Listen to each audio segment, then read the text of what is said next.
It's one of the most controversial questions of the ages. Who is Jesus? Is he a good man? Is he a prophet? Or is he, as Christians believe, actually divine?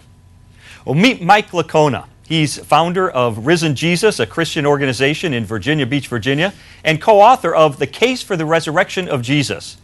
And here's Shabir Ali. He's founder of the Islamic Information Center in Toronto, Canada, and author of the book, Is Jesus God? The Bible Says No. Now, Shabir, as a Muslim, how is it that you view Jesus? Who is he? You don't consider him to be divine.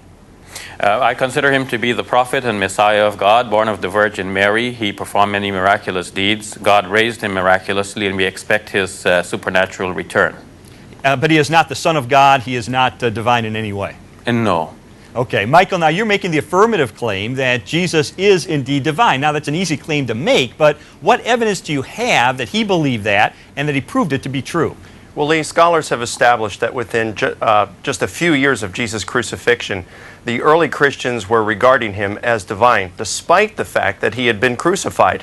Now, what on earth would have led them to this type of a belief that was so strong that they were willing to die for it? We have historical evidence that Jesus claimed divinity and rose from the dead. When someone claims to be divine and rises from the dead, we should believe him. Shabir, how do you respond to that? Well, I feel that Mike is putting words into the lips of Jesus, saying that Jesus must have claimed that because the disciples believed it. To address the first point, there is nothing recorded in the Gospel showing that Jesus clearly affirmed his own divinity. And second, there is evidence in the Acts of the Apostles and elsewhere in the New Testament that the original followers of Jesus did not actually take him to be God. Okay, Michael, those are important assertions there. Did Jesus believe he was God, and how do we know?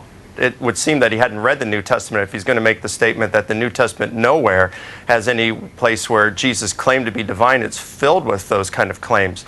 But I think what he's probably referring to are statements that can be historically verified or for which we have good evidence. For example? Well, for example, you've got Mark chapter 14, verses 61 through 64, where Jesus is before the Jewish leaders and the high priest says, "Are you the Messiah, the Son of God?" And Jesus says, "Yes, and you will see the Son of Man coming on the clouds of heaven." That's something in the Old Testament that only God does, and seated at the right hand of power. In other words, he's claiming to be a co-occupant of God's throne. Shabir, has he convinced you? No, I don't think so, because he's referring to the trial of Jesus before the Jewish Sanhedrin, and this is reported variously in Matthew, Mark, and Luke. In Matthew and Luke's versions, we have it that Jesus did not actually affirm the title. He said, "You are the ones claiming that I am," in essence. And to say that Jesus comes on the clouds of heaven proves that he is God himself. That would be to say that God could not do this for one of his creatures. So I do not think that arguing from silence will make Jesus God. It is clear that to affirm Jesus as God involves a logical self-contradiction.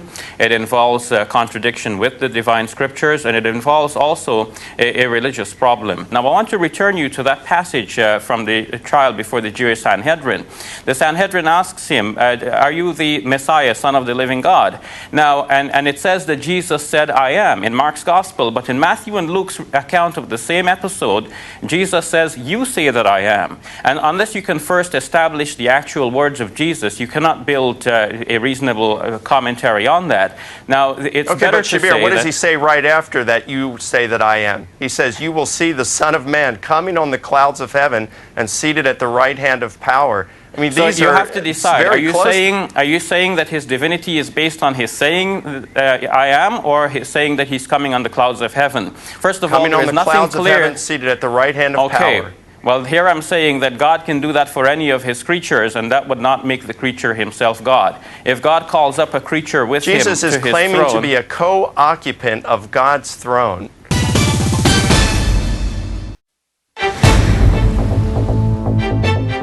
I believe Jesus is God. No, I don't believe Jesus is God. I believe there's a separate... I believe Jesus is the Son of God. I absolutely believe that Jesus is God. I don't think Jesus ever claimed to be God. I think probably he was sort of like a pop star.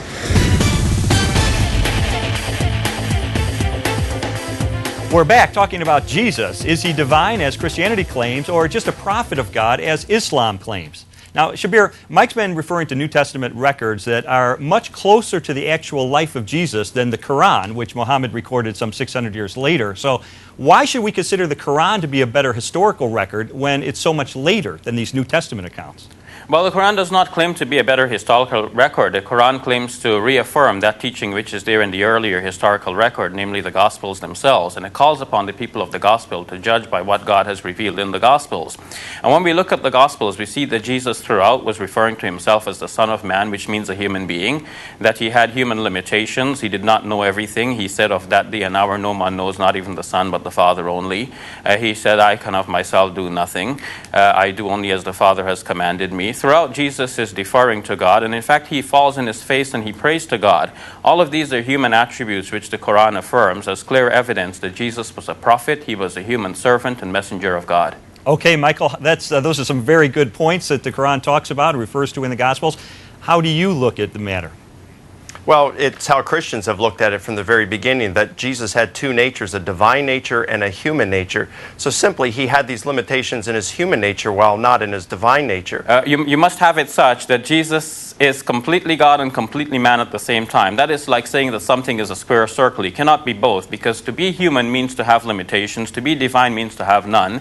You cannot be limited and unlimited at the same time, unless you're schizophrenic, in which you have two different personalities here. Okay, Michael, is Jesus schizophrenic? Let's answer that question. Well, no. I mean, he was completely human in his human nature, and he was completely divine in his divine nature, and this is pretty clear throughout the New Testament.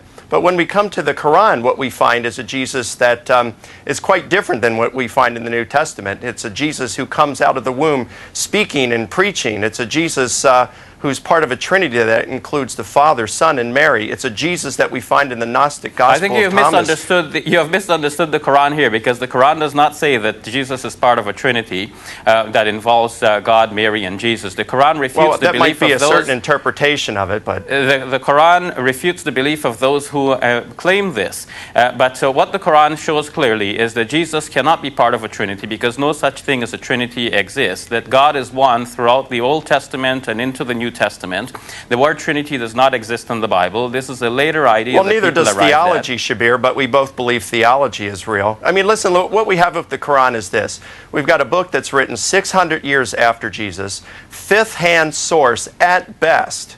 It's written in a different country, a different culture, in a different language in which Jesus Mike, lived but you're missing the point, because one doesn't need the Quran to affirm that Jesus is a human being and a prophet.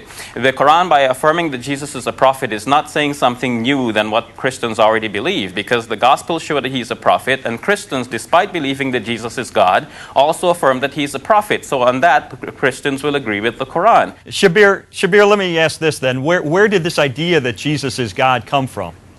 Well, the idea that Jesus is God is something that evolved over time. We can see in the pages of the New Testament itself and Acts of the Apostles that people very easily in the Greco-Roman world took people for gods. Shabir, I want to tell you, I've written a 300-page book on the evidence that convinced me as an atheist that Jesus did claim to be the Son of God, and he proved it by returning from the dead. And so my last question to you, and we just have a moment, is what would you say to Christians like me who are absolutely convinced by the evidence that the evidence supports those claims? I would say that you have to start by looking at the logical problems with claiming that Jesus is God, and then interpret the scriptures in a reasonable way that does not give rise to these logical problems. Okay. To say that he was God and man at the same time is logically self-contradictory. To say he's one of a Trinity is also to introduce another logical contradiction.